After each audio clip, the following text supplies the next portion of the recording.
IFM Foreign News.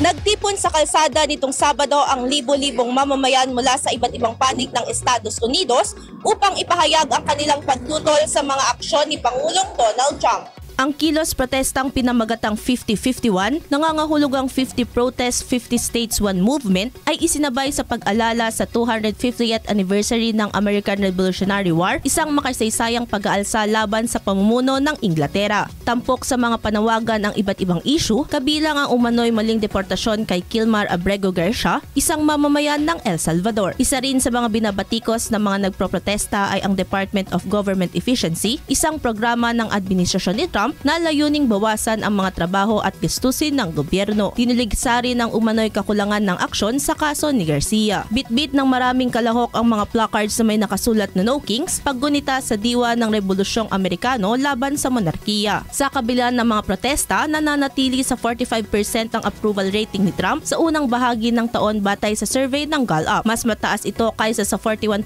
noong unang termino, ngunit mababa pa rin kumpara sa 60% na average ng mga naunang pangulo mula 1952 hanggang 2020. Samantala, mas malawak ang naunang kilos protesta ngayong buwan kung saan daan-daang libong katao ang lumahok sa mahigit 1,200 na lugar sa buong bansa. Itinuturing itong pinakamalaking pagpapakita ng pagtutol sa pamumuno ni Trump simula nang siya'y muling manungkulan. Para sa IFM Foreign News, ako si Idol Sena Mariactang, Idol!